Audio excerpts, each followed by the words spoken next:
Reserve बँकेनं देशातील सर्वात मोठी बँक असलेल्या स्टेट बँकेला ठोठावला 2 कोटींचा दंड। नियमांचं उल्लंघन केल्याबद्दल दंडाची कारवाई। कॅनरा बँक आणि सिटी युनियन बँकेवरही दंडात्मक कारवाई। शेतकरी आंदोलनाचा आजचा 15वा दिवस। आज 2 महत्त्वाच्या बैठका। शंभू आणि खनोरी बॉर्डरवरती 2 वेगवेगळ्या बैठका। संयुक्त किसान मोर्चा आणि किसान मजदूर मोर्चाची बैठक। आज आम आदमी पक्ष दिल्ली लोकसभा उमेदवारांच्या नावांची घोषणा करण्याची शक्यता। मुख्यमंत्री अरविंद केजरीवाल यांच्या घरी होणार पॉलिटिकल अफेअर्स कमिटीची बैठक। केंद्रीय गृहमंत्री अमित शहा आज गुजरात दौऱ्यावर। 2 आठवड्यात अमित शहांचा दुसरा गुजरात दौरा आहे। काही योजनांचं उद्घाटन ते करतील तर काही योजनांचं भूमिपूजन पार पडेल। पंतप्रधान मोदींचं आज मिशन साऊथ। केरळमध्ये स्पेस प्रोग्रामसाठी 1800 कोटींच्या योजनेची भेट देणार। रॅलीही काढणार। केरळमधून आज संध्याकाळीच पंतप्रधान तामिळनाडूमध्ये पोहोचतील। पंतप्रधान नरेंद्र मोदी उद्या यवतमाळच्या दौऱ्यावर। लोकसभा निवडणुकीच्या प्रचाराचा नारळ फोडणार। राज्यातल्या 4900 कोटींच्या विकास कामांचं मोदींच्या हस्ते उद्घाटन आणि लोकार्पण। पंतप्रधान मोदी उद्या यवतमाळ जिल्ह्याच्या दौऱ्यावर। सुरक्षेच्या दृष्टिकोनातून महामार्गापासून सभास्थळापर्यंत शेतातनं 2 नवीन रस्त्यांची निर्मिती। रस्त्याच्या दुतर्फा 10 फुटांची चेन फेन्सिंग जाळी। मराठवाड्यामध्ये काँग्रेसला दुसरा मोठा धक्का। माजी मंत्री बसवराज पाटील यांचा काँग्रेसच्या सदस्यपदाचा राजीनामा। उपमुख्यमंत्री देवेंद्र फडणवीस आणि चंद्रशेखर बावनकुळेंच्या उपस्थितीत आज भाजप प्रवेश। बीएमसीच्या पिसे इथल्या जलउदंचन केंद्रात संयंत्राला आग। यामुळे मुंबई शहर आणि पूर्व उपनगरांमधल्या काही भागात पाणी पुरवठा बाधित। आज मुंबईतल्या काही भागात 100% तर काही भागात 30% पाणी पुरवठा बंद असेल। हळूहळू मुंबईतल्या तापमानात वाढ होऊन पारा 36 अंशांच्या वर जाण्याची शक्यता। वाऱ्याच्या प्रवाहातील बदलांमुळे तापमान वाढणार। मुंबई रेंज संस्थेचा अंदाज। राज्यातल्या लोकसभेच्या जागावाटपासंदर्भात चर्चा करण्यासाठी महाविकास आघाडीची आज बैठक। राज्यातल्या 48 जागांपैकी 8 ते 9 जागांवरचा तिढा कायम। रश्मी शुक्ला यांना 2 वर्षांसाठी पोलीस महासंचालक पदी बढतीची शक्यता। एक्सटेन्शनची शक्यता। मुख्यमंत्र्यांकडे रश्मी शुक्ला यांना 2 वर्षांसाठी पोलीस महासंचालक करण्याचा प्रस्ताव। मुख्यमंत्री प्रस्तावावरती सकारात्मक असल्याची माहिती। अर्थसंकल्पीय अधिवेशनाचा आजचा दुसरा दिवस। अर्थमंत्री अजित पवार अंतरिम अर्थसंकल्प सादर करणार। आज मराठी भाषा गौरव दिन। या निमित्तानं राज्यभरात विविध कार्यक्रमांचं आयोजन। मराठी भाषा दिनानिमित्त स्थानिक लोकाधिकार समिती महासंघाच्या वतीनं कार्यक्रम। उद्धव ठाकरे मार्गदर्शन करणार तर आदित्य ठाकरे सुद्धा हजर असतील। मनोज जरांगेंचं आमरण उपोषण स्थगित। सगळे सोयरे अधिसूचनेची अंमलबजावणी होईपर्यंत साखळी उपोषण करणार जरांगेंची भूमिका। बीडच्या शिरूर आणि अंमळनेरमध्ये मनोज जरांगेंवरती गुन्हा दाखल। मराठा आरक्षणासाठी विनापरवाना रास्ता रोको आंदोलन केल्याप्रकरणी जिल्ह्यामध्ये 425 जणांवरती गुन्ह्याची नोंद। भाजपच्या विधिमंडळ कार्यालयात महत्त्वाची बैठक। मराठा आरक्षणाचा मुद्दा संयमानं हाताळावा। भाजप आमदारांना महत्त्वपूर्ण सूचना।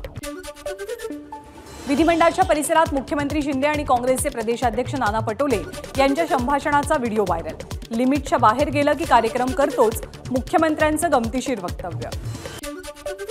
उपमुख्यमंत्री देवेंद्र फडणवीसांबद्दल एकही शब्द यापुढे ऐकून घेणार नाही। भाजप नेते प्रवीण दरेकरांचा जरांगेंना इशारा। मनोज जरांगे म्हणजे मराठा समाज नाही, दरेकरांचं वक्तव्य। मनोज जरांगेंनी आधी आम्हालाही शिव्या दिल्या, मग फडणवीसांना शिव्या दिल्यावरती लगेचच पडसाद उमटू लागले। काँग्रेसचे प्रदेशाध्यक्ष नाना पटोलेंचा सवाल। मनोज जरांगेंनी उपमुख्यमंत्री फडणवीसांवरती केलेले आरोप गंभीर। राष्ट्रवादीचे नेते एकनाथ खडसेंची प्रतिक्रिया। या प्रकरणाची फडणवीसांनी चौकशी करावी, खडसेंची मागणी। नागपूरच्या महाल परिसरात मराठा समाजाचं जरांगेंच्या विरोधात आंदोलन। फडणवीसांवरती केलेल्या आरोपांचा निषेध व्यक्त। महाविकास आघाडीसोबत जाण्यासाठी शेवटपर्यंत आम्ही वाट पाहू। वंचितचे अध्यक्ष प्रकाश आंबेडकरांची भूमिका। राज्यात 2 समाजात दुफळी निर्माण। सरकारनं तात्काळ भूमिका घ्यावी, आंबेडकरांचं आवाहन। मनोज जरांगेंच्या विरोधात बोलणाऱ्या अजय बारसकरांना त्यांच्याच गावातनं विरोध। सावेडी ग्रामस्थांकडनं बारसकरांचा निषेध तर जरांगेंना पाठिंबा। एकनाथ खडसेंनी भाजपत यावं असं आवाहन आपण कधीच केलेलं नव्हतं। रक्षा खडसेंकडनं स्पष्ट। कार्यकर्त्यांची जी इच्छा तीच आपली सुद्धा इच्छा असल्याचं आपण म्हटलेलं होतं। गिरीश महाजनांच्या टीकेनंतर रक्षा खडसेंची सारवासारव। ठाकरे गटाच्या पूर्व विदर्भ महिला संपर्क संघटक आणि प्रवक्त्या शिल्पा बोडखेंचा शिवसेनेमध्ये प्रवेश। मुख्यमंत्री एकनाथ शिंदेंच्या उपस्थितीत पक्षप्रवेश संपन्न। शिवसेनेची बैठक असताना महिला म्हणून डावललं जायचं, शिंदे गटाच्या नेत्या नीलम गोऱ्हेंची माहिती। वरिष्ठांच्या सांगण्यावरनं बैठकीला बोलवत नव्हते, नीलम गोऱ्हेंचा आरोप। 6 महिन्यांपूर्वी मनोज जरांगे ही व्यक्ती कुणालाही ठाऊक नव्हती, आज ही व्यक्ती शरद पवारांचा बाप बनली आहे। परभणीमध्ये प्रकाश आंबेडकरांचं वादग्रस्त विधान, तर 63 माणसाला देशाचा पंतप्रधान का करता, आंबेडकरांचा भाजप आणि मोदींवरही हल्लाबोल। नागपूरमध्ये 4 मार्चला भाजप युवा मोर्चाचं राष्ट्रीय युवा संमेलन। युवा संमेलनामध्ये भारतीय जनता युवा मोर्चाचे देशभरातील 1 लाख कार्यकर्ते उपस्थित राहणार असल्याचा अंदाज। पुढच्या काही दिवसात नंदुरबार जिल्ह्यात अवकाळी पावसाची शक्यता, हवामान विभागाचा अंदाज। जिल्ह्यामध्ये ढगाळ वातावरणामुळे रब्बीच्या पिकांना फटका बसण्याची शक्यता। बुलढाणा जिल्ह्यातील सर्वच भागात वादळी वाऱ्यांसह पाऊस, शेगाव, नांदुरा, संग्रामपूर परिसरात शेतीचं सर्वाधिक नुकसान, तर जळगाव जामोद तालुक्यामध्ये सुनगाव इथे नदीला पूर।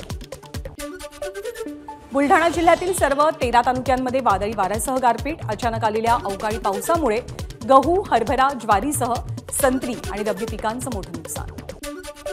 अकोला जिल्ह्यातल्या अकोट, तेल्हारा आणि पातूर या तालुक्यातल्या अनेक भागात गारांचा पाऊस, गहू, हरभरा, भाजीपाला आणि आंबा पिकाचं मोठं नुकसान।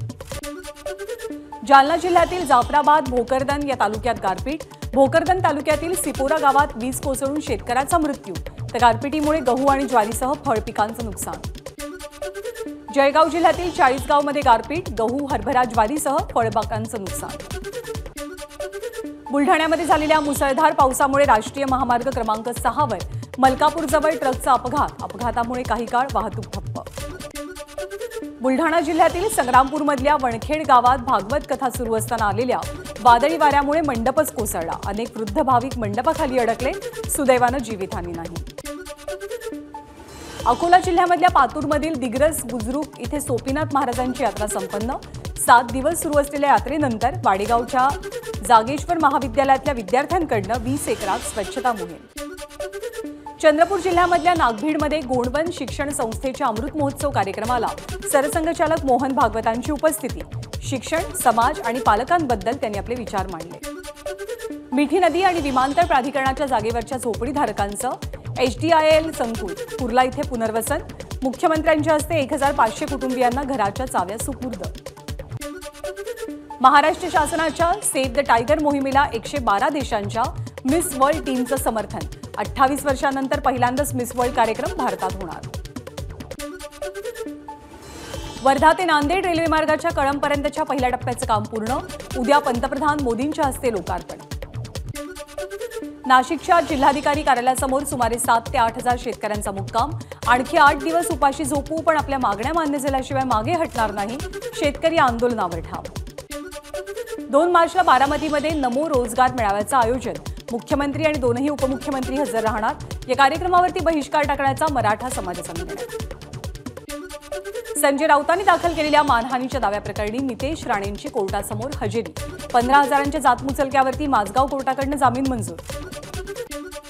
कोरोना काळातील कथित जम्बो कोविड सेंटर घोटाळ्याप्रकरणी संजय राऊतांचे निकटवर्तीय सुजित पाटकर यांना दिलासा, 1 लाख रुपयांचा वैयक्तिक जामीन मंजूर।